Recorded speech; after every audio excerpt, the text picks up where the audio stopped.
Had some chickens, we had eggs, had some pigs, some cattle, a few head of cattle, just little things like that. That was our living. We had work horses. See, my father would come up in the era of horses. And then, time I got out of high school, he was converting to the tractor. He had a little farm and he could only do so much work. And did you drive a team as a boy? yes, I plowed a lot. 3 horses to a plow, make hay, bundled wheat from thrash machines, and just a lot of things. Oh, I did a lot of that. I went to Aldi High School and joined the Navy. Now, did you walk to school? Yeah, I walked a mile every morning and a mile every night. Through the snow? Snow didn't make any difference. You walked it. Miss Love came to Aldi to school to teach. Her father had 3 or 4 farms in Upper Loudon. There was a man that worked for her father, borrowed a little money, and he couldn't or wouldn't pay him back. Now, I don't know which, but he couldn't pay him back. And one day Miss Love's father was pushing him a little bit to pay him. He killed him. The man that Miss Love's father lent the money to. Killed Mr. Love. He killed his wife. He killed his son. He killed another person that thought he might have knew something about him doing this killing. I think he killed 4. That happened, and she was teaching school that day, and it happened. She didn't know anything about it till it was all over with. And that was a tragedy of my last year in school. I graduated in 1944, so 44, I joined the Navy, and I was put aboard the USS Los Angeles, and it was built in Philadelphia. We went out of Philadelphia with the ship on a shakedown and went to Cuba. We I don't know, 2 or 3 months down there. They were working out all the errors and kinks and things like that, and we came back and spent a month back in Philadelphia, and they was working or restoring the parts that needed work on. And we took off from there through the Panama Canal we went. And went to Los Angeles, or southern part of California. Got a week's leave. We then went to Hawaii and stayed 4 or 5 days, and on our way we went. I was aboard ship, and we was halfway to Japan. It's signed VJ Day. That's how close And lucky I was not having to fight them. So that's we went in after the war and trying to blow up all the mines so that you'd have free passage through the water there. Right. So you stayed there in the Pacific, even though VJ Day had been signed. Yeah. I was there till middle of summer, and they brought us all home, and then they didn't need us. But the ship stayed in the Pacific. We were in China for a while. I went aboard there. Hong Kong, Shanghai. We were in Shanghai, and daytime they would let you go ashore. And we, a bunch of boys, you know, all of them were the same age. And we went ashore and having fun. I remember we would get a rickshaw. That was a little buggy they pushed, and you'd ride in it. And we had got to having fun with them, and they would push you, and we got to racing.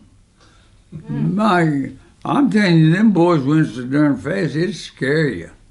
You're afraid something was going to happen, and then you'd have to slow down.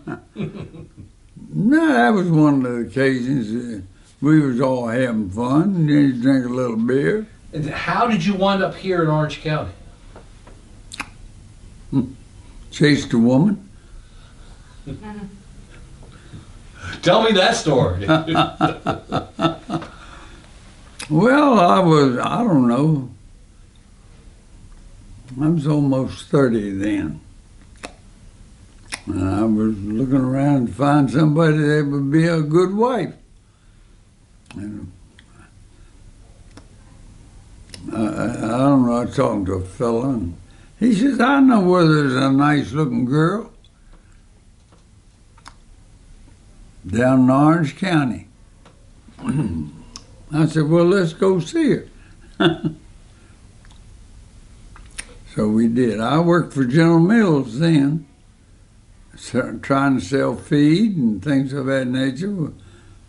Wasn't the best job in the world because only so many people could buy it, and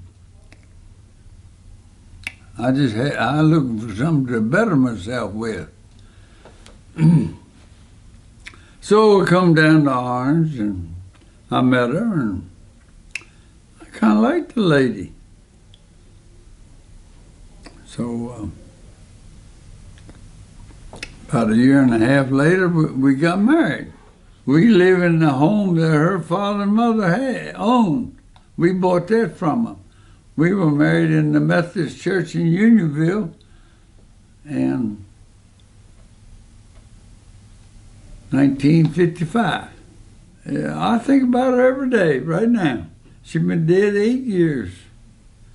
And when the doctor told us what she had years and years ago, I felt real sorry for her. She had to go through, and she had Alzheimer's, and it was sad for me and especially for her, because she had to deal with it.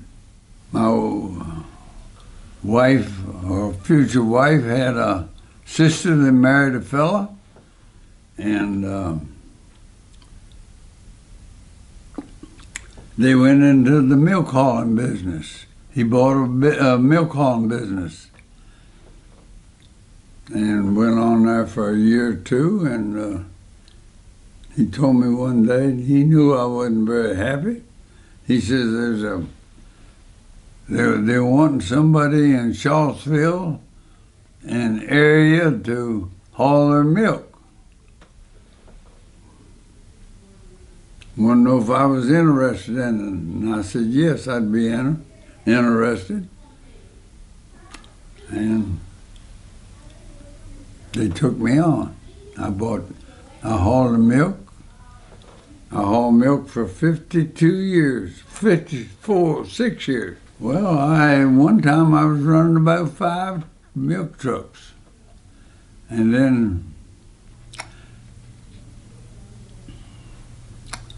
time come along and you were running bigger trailers, and as time grew, roads got better, farm lanes were better, they fixed up and you could get in and out of a farm easier.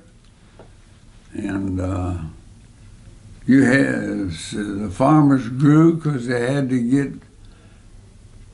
to make money, and the only way they could make money was to get bigger. Some of the farms were small, didn't ship a lot of milk. As time went on, they began to fade away. 1979. A dairy farm in the Unionville area was for sale. Got to thinking, I kept on driving and thinking, let me see what's going on there. And he was a friend of mine. I went to him and asked him what was going on, and he said they just couldn't make it. It's like one of these farms I was telling you, they just had to get out. I knew he was financed pretty heavy, Federal Land Bank. So I went on a couple of days thinking about this thing. Do I want to do this and don't I want to do it? I didn't have no money. I didn't have a dime I could put into it.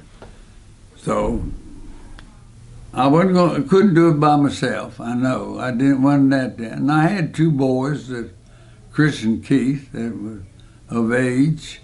Federal Land Bank was interested in getting this thing off their payroll because it was losing money.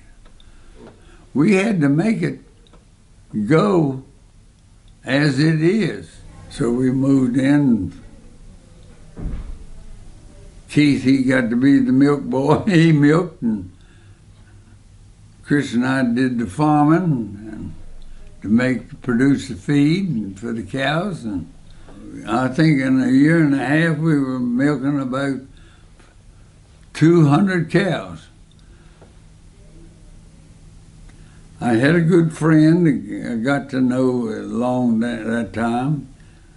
He said the best way you're going to build this herd up is through baby calves. One day he called me up and said, Jay, hey, you want to sell anything? He says, I got a man that wants some cows. He's from Florida. We agreed and to sell 100 cows, and they had some heifers. We had a bunch of heifers that were getting ready to freshen, and they wanted them too. So we sold 100 cows for $2,000 a cow. We never made so darn much money in our life. And 25 heifers. They all went to Florida. We tested them. They got the pick of the herd. We just turned our backs and let them go. And they were happy with it. And we were happy because we could clear up some bills. And FHA was happy with it too. We were raising baby calves and we weren't having any luck. We were losing a lot of them. That's sad when they die, because there's your future. And none of us was very happy about it. Keith and Dean and I and all the rest of them down there. And then Keith travels through dairy farms in New York, Pennsylvania, all up through there. He was looking at their baby calves, how they raise baby calves. He was learning. And some of them, they told him how they would do it, but they hadn't done it. Well, he took all those new thoughts, put them together,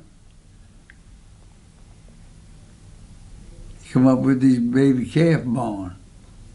When he poured his concrete, he laid plastic pipes all around through the area that he was going to pour concrete on for hot water, where it'll pump out the hot water all the way around through those pipes.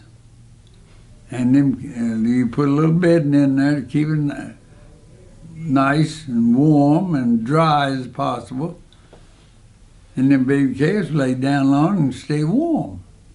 Before, they were just freezing to death. That's what was killing them. We stayed in the dairy business and sold some more cows. Then we sold some land. We sold 100 acres on the other side of the road from us. In the meantime,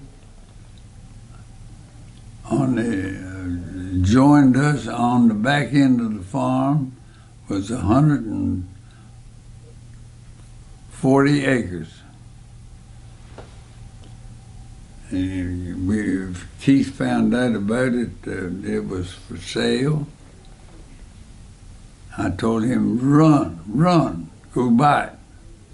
We cleared the land, and we have a nice farm down there now. One day Keith said, we just can do better some way, another way. And I think it's best that we change our method of farming and go to grazing our cattle. So we did. I agreed with him, didn't object to it or nothing. Just we agreed to do that, and that was the beginning of our organic farming.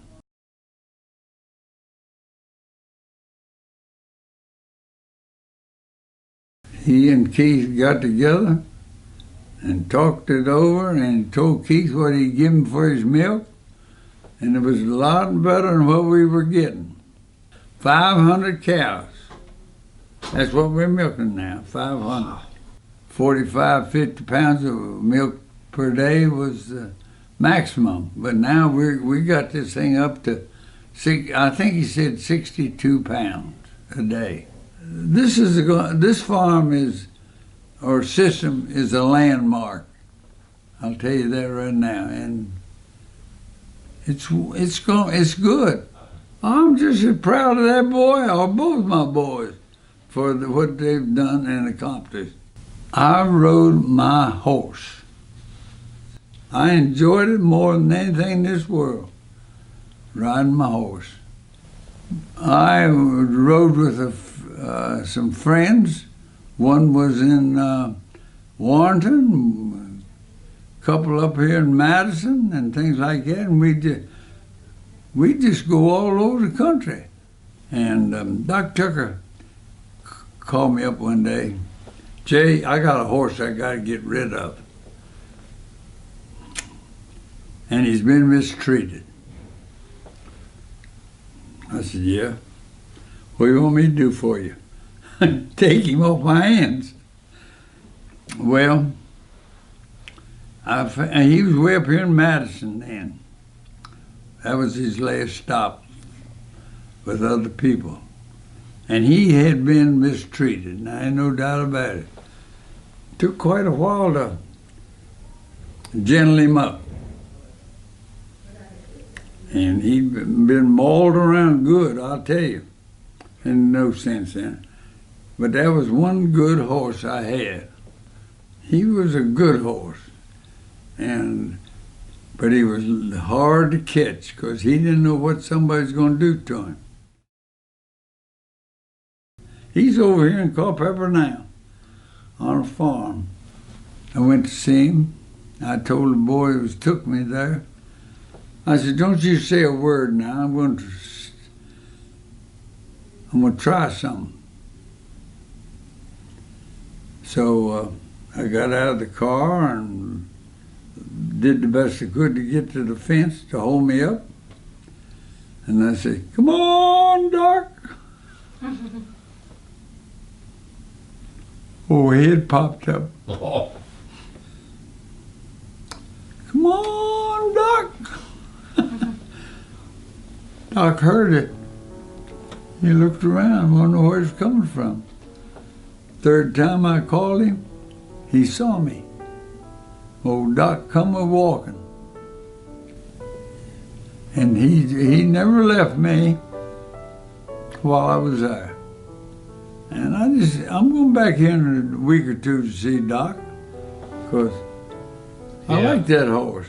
I told my dad one time, I said, you've lived in a great era of the United States. You saw the people riding them down the road in buggies and all like that.